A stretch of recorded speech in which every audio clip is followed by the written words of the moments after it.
I'm gonna kind of go in order of how the labor takes place. First, I'll look at my stuff that I want to have on hand for my own pain management, then stuff for the birth that she has requested, then postpartum supplies, and then a few baby things that are just cute.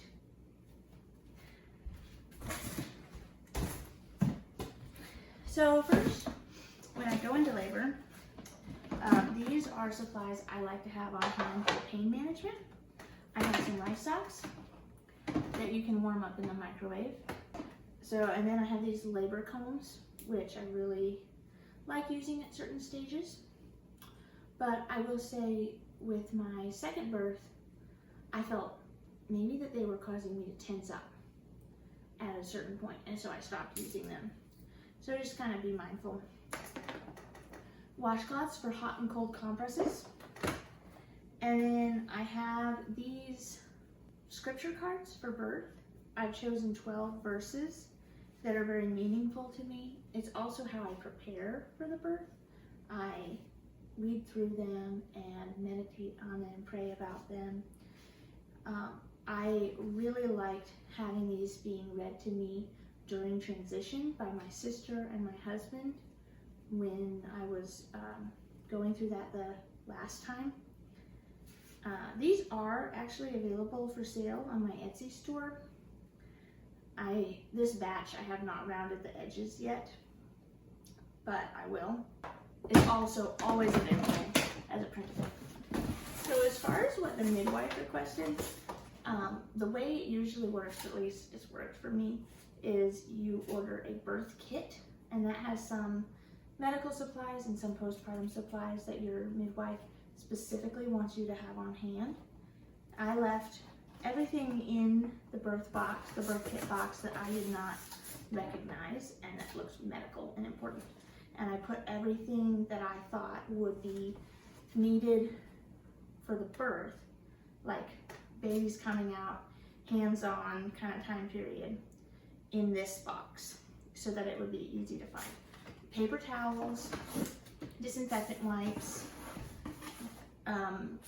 These are Ziploc bags, gallon size that she requested, a flashlight, a roll of toilet paper, hydrogen peroxide, and witch hazel. And then there's a bunch of other stuff in there that I don't really know what it is. So that's why I hired a midwife, is because she's the medical professional. And I will just have this ready to go for her when she comes. Next, I got this tote. I got this yesterday from Target, and it was only $9. I got this just to have the linens all in one place. That was what my midwife recommended. But I also thought it would be a great place to store all of my remaining home birth supplies, because I do hope to have more children, and it was kind of a mess to go around the house and find all of these items. Like my labor combs, the girls had played with them, and I found them in really weird spots. So I thought, man, if I just had some place to put everything, then the next time I wouldn't have to work so hard to find everything. This came with the birth kit. It's a vinyl bed protector. And here's a pair of bum mirror sheets. These are kind of pilled. I'm gonna put these on top of my bed. I'll put a clean pair of sheets, the vinyl sheet protector, and then these sheets on top. I think they will try to protect them, but if something happens, it happens. There's 8 little flannel receiving blankets that they requested. These pads, ultra pads, kind of like puppy pads. And then there's some towels in here. I will put more towels in here. And I'm also going to put flannel back tablecloths in here that I have coming from Amazon, because they use those to protect any like furniture, couch, rug, bed, that kind of thing. And then I'll also be putting 3 or 4 extra large trash bags that they can use to protect pillows and do whatever else they need to do. So for postpartum, I have these. These are for cold packs, and I have diapers, at pads, and I have these just like stretchy disposable underwear that can go over the pads just to make sure everything stays in place. And then you're not like ruining your own underwear.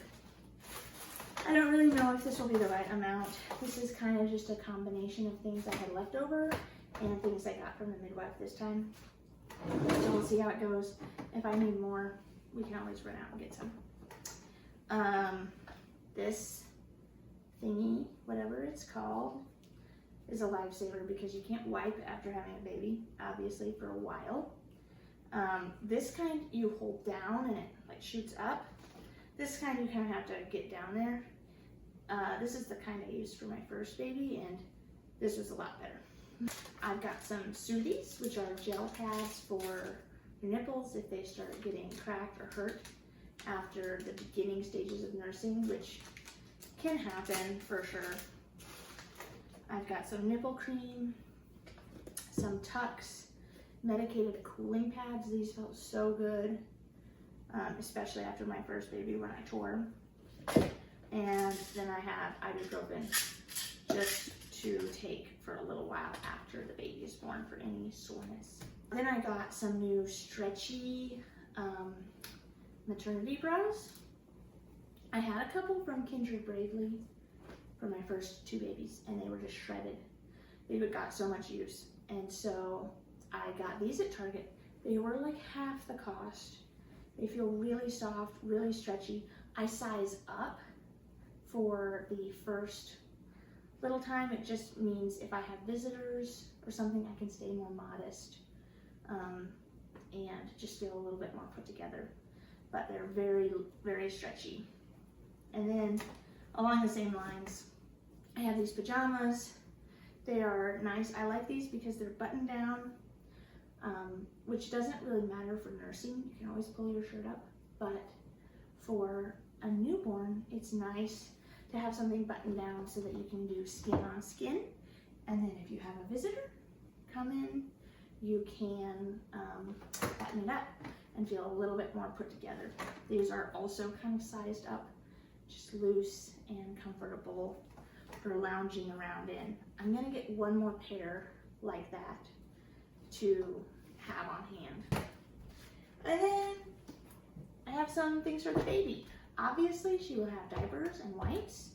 I also keep grapeseed extract in my medicine cabinet in case she gets thrush. I will have vitamin K drops because we do that instead of the shot. I have 5 sleepers. Aren't these so cute? They're so cute. And I have 3 onesies. I have a little bit more coming. My sister and I alternate clothes because we have both had little girls. So she has some of my newborn stuff, but I would say I shoot for about 5 onesies and about 7 sleepers for a newborn because I prefer to have fewer clothes and do laundry a little bit more frequently. It's just less stressful for me that way. And we also got her this little Binky toy, which looks so cute to me. So during labor, I will put out this little sleeper and this little toy and also the baby blanket my sister is making. And I'll put it somewhere where I can see it while I'm in labor, and that is a big encouragement to me as well, because when I lift up my eyes or open my eyes and see those items, I remember that I'm having a baby and this is not all for nothing. So a couple of other things I'm going to get to have on hand are a candle, because a lot of times you labor at night, and I just thought a candle would be super nice. I'm going to get a beeswax pillow candle so it can be on for a long time. Also, food. We're going to go on a big Costco run, get things like pantry staples and paper plates and frozen lasagnas and pot pies and pizzas to have on hand for after our church meal train ends and in case we have company. We like to keep it super, super easy. We're also going to get things like toilet paper and paper towels and diapers and wipes, things that are just really unfortunate to run out of when it's hard to get out of the house for a newborn. That way I can just kind of chill with the baby for a few weeks before I have to worry about replenishing anything around the house. It probably will be just me after my family leaves, but I will have my sister here for the birth, and I will have my parents shortly after that, and I have wonderful in-laws nearby who are just the sweetest ever, and I know that if I need anything, they will also take care of me. So I have a wonderful support system in addition to our church. Anyway, that's it. I just wanted to mention I will probably make a blog post and link it in the description for this home birth preparation video. I also have both of my birth stories if you're reading birth stories, which I love to do when I'm prepping for a birth. And then I just have a lot of articles on a variety of topics on my blog that I put up there as I'm learning and growing as a mom. So I hope you enjoyed this video. Thanks so much for watching.